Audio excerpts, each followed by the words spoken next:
Hello, fellow adventurers, and welcome to this episode of Mark's Gaming Odyssey. I'm Mark, your host and guide on this journey through the world of video games.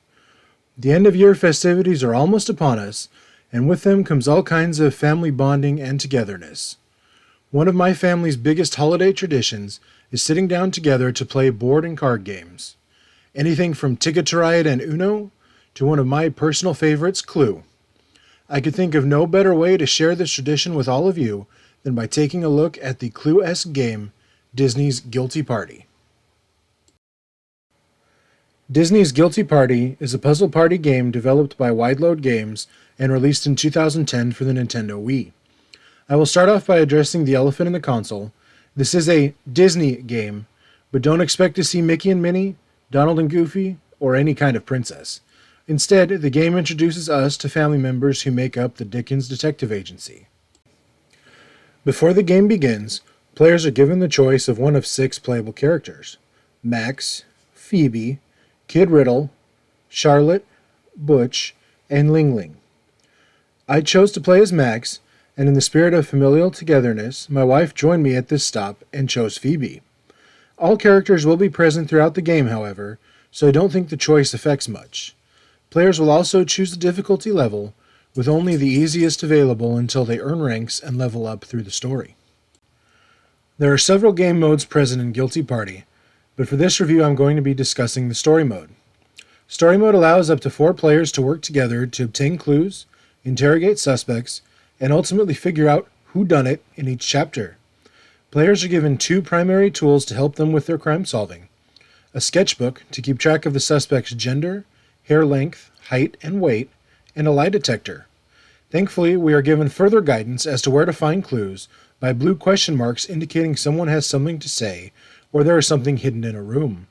However, especially in the later and larger levels, the question marks can sometimes be difficult to distinguish in viewing mode. Guilty Party begins with a prologue, where we are introduced to the head of the Dickens Detective Agency, the Commodore, and his wife Olivia. He assigns us the mystery of "Who ate my pudding?" and we get to learn how the game is played. At the start of each mystery, players will draw a card to determine which of them will get to play first. At the beginning of each turn, players are given 3 tokens and draw a savvy card. Tokens are how things get accomplished in Guilty Party, allowing players to move from room to room, as well as talk to the various suspects they encounter in each location. Savvy cards can be used at any point during a player's turn and offer certain advantages, such as unlocking a door or a whistle that makes the suspects move closer to your detective. At the end of each player's turn, the suspects will move to different rooms in an attempt to throw off our detectives. One thing I noticed right away was how funny the movement looked, as well as how the characters would take seemingly nonsensical routes to get from place to place. This is nothing negative. I actually feel it adds to the charm of the game. After figuring out which vile villain ate the pudding, "Well, of course I ate the pudding. It's my pudding. Who else would have eaten it?" we see the family sitting down to dinner. The Commodore reveals he has received an invitation to a party thrown by Mr. Valentine, an old friend of the family. He then shocks everyone by announcing his intention to retire and naming Olivia as his successor. Lightning flashes, and the Commodore finds a bowl of pudding in front of him. He begins to eat, only for Ling Ling to point out that there is a note. Upon reading it, the family learns that Mr. Valentine has kidnapped Olivia, and thus begins our first real mystery.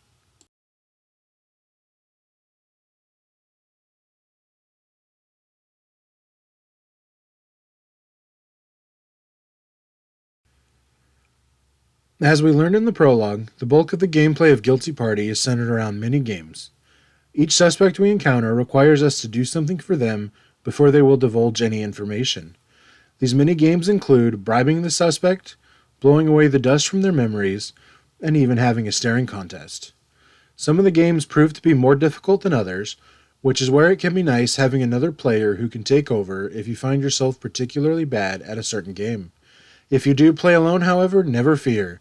Failing a few times will simply prompt the game to lower the difficulty. Mr. Valentine periodically shows up to handicap the detectives. Most often he will use his own cards to lock a room, turn off lights, or steal a detective's tokens. Once per mystery, however, he will do something big that will require players to choose one of two tasks and work together to overcome this new obstacle.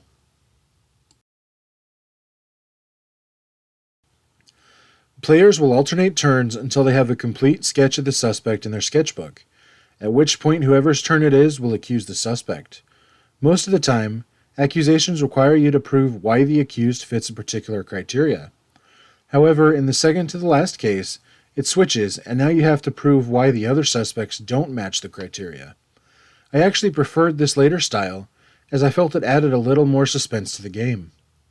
In addition to the initial crime in Dickens Manor, players will travel on a train, to an aquarium, on a cruise ship, to an opera house, and on a zeppelin as they attempt to find Olivia, stop Mr. Valentine, and solve whatever crime took place in each new location. As nice as this variety in locations is, with gameplay pretty much limited to the rooms inside of each area, I didn't feel that any place was given the opportunity to stand out. I don't have anything negative to say about Disney's Guilty Party.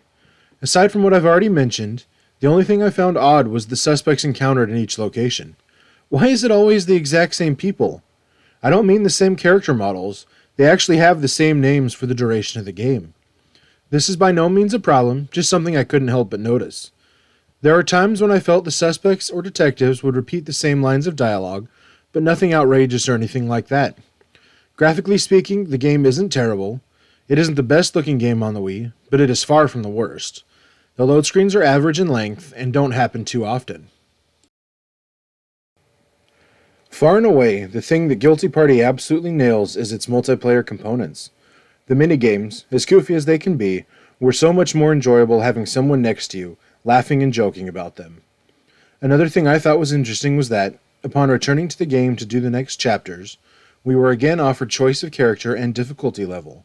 The ability to essentially change things at will was a really nice surprise as it opens the options doors wide open. Also, I have to say it, what a great theme song.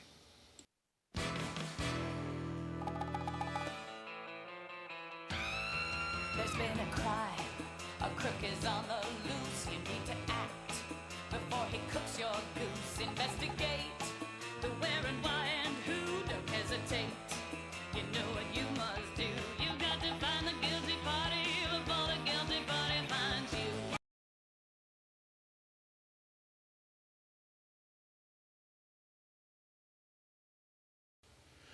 My final analysis is that Guilty Party is a great, family-friendly multiplayer game. I don't know that I would have enjoyed it as much playing single player, but I definitely would encourage you to grab a family member and give it a try. While we haven't experienced the other game modes, I am sure that we will be giving them a try in the future. I don't know if I would go so far as to call it a hidden gem, but an underrated treasure for sure. Who knows, maybe Disney and Nintendo will revive the game in the future and show us what happens in the aftermath of Mr. Valentine's party. That will wrap up this stop on our tour.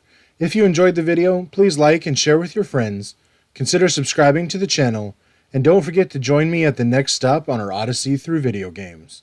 Until then, travel safe and game on.